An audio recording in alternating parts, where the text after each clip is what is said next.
지난주에 우리는 인간은 죄인이기 때문에 스스로 구원을 받을 수 없다. 그래서 하나님께서 스스로 구원을 받을 수 없는 죄인을 구원하는 방법이 십자가였습니다. 자, 그렇다면 오늘은 그 십자가에 못 박힌 예수님이 누구신가를 살펴보기를 원합니다. 이것은 단순히 신학적인 질문이 아니라 우리의 영원한 생명을 결정하는 그리고 보장하는 중요한 내 인생의 주제이기도 합니다. 첫 번째 질문은 바로 이것입니다. 로마 시대에 십자가에 못 박혀 죽은 많은 사람들이 있었습니다. 그런데 왜 예수님만이 우리의 구원자가 될 수 있다고 말하는가? 첫 번째는 구약의 모든 예언이 예수 그리스도 안에서 성취되었기 때문이다. 오늘 예수님은 구약 성경 민수기 한 장면을 인용하십니다. 광야를 걷던 이스라엘 백성들이 불뱀에 물려 죽게 되었습니다.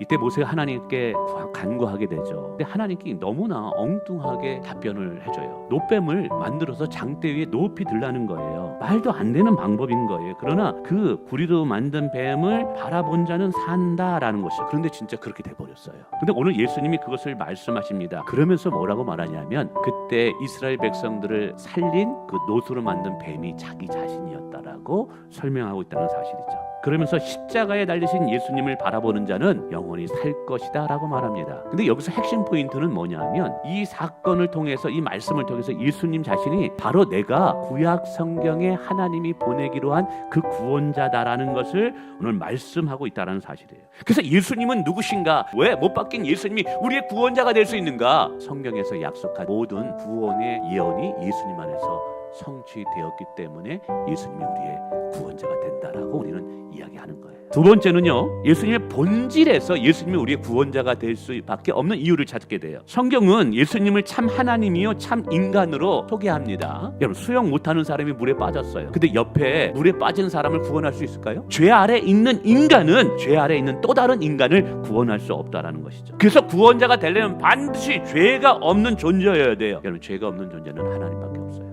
이처럼 예수님의 본질이 참 하나님이고 동시에 참 인간이다. 이것이 바로 인간을 구원할 수 있는 아주 유일하고 독특한 본질을 가진 존재여야 되는 거예요. 그래서 예수님만이 유일한 구원자가 되는 거예요. 세 번째는 예수 그리스도의 부활이 예수님이 우리의 구원자가 된다는 가장 강력한 증거가 됩니다. 예수님 십자가에서 죽으셨죠. 무능해서 힘이 없어서 죽은 게 아니에요. 우리의 죄를 짊어지고 죽으신 거예요.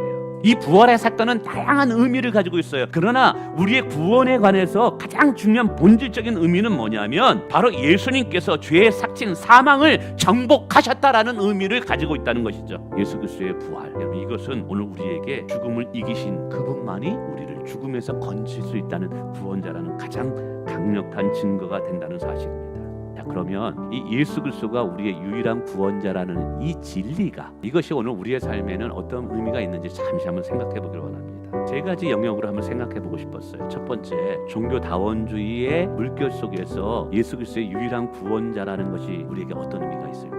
종교다원주의라는 게 뭐냐 하면 다 이 종교에도 구원이 있고 저 종교에도 구원이 있다는 거예요. 만약에 구원이 내가 더 나은 삶을 사는 것이라면, 좀 성공하는 인생으로 사는 것이 구원이라면, 나를 가치 있게 생각하는 것이 그것이 구원이라면 다원주의자들의 말은 맞아요. 왜냐하면 세상 여러 곳에 성공하는 방법도 있고 내 인생이 의미 있게 살 수 있는 가르침도 많아요. 근데 성경이 말하는 참된 구원은 그런 게 아니에요. 성경이 말하는 참된 구원은요, 죄의 문제 해결이에요. 왜? 죄의 싹은 사망이기 때문에. 참된 구원은 죽음의 정복이에요.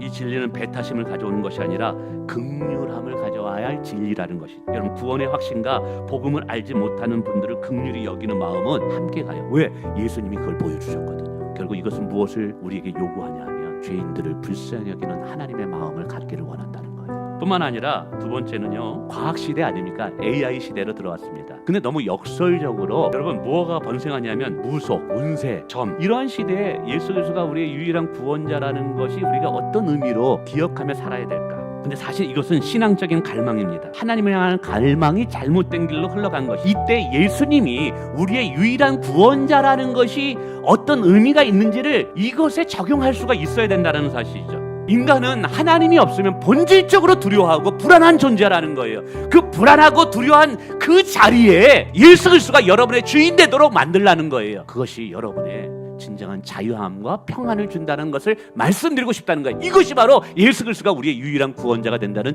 증거뿐만 아니라 마지막으로요, 지금은 수많은 거짓 구원자들이 나타났어요. 우리도 나도 모르는 사이에 그 구원자 속에 녹아져 하나님을 구원자로 삼는 것을 포기하고 그 구원자를 찾습니다. 오늘 많은 사람들이 돈을 구원자로 삼습니다.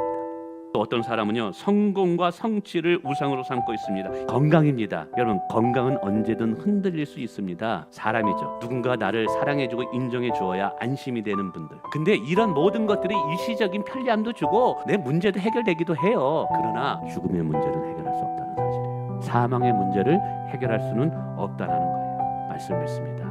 오늘 예수 그리스도가 우리의 유일한 구원자라는 것은 결국 뭘 의미하는 거예요? 우리의 삶의 반석을 무엇으로 삼을 것이냐.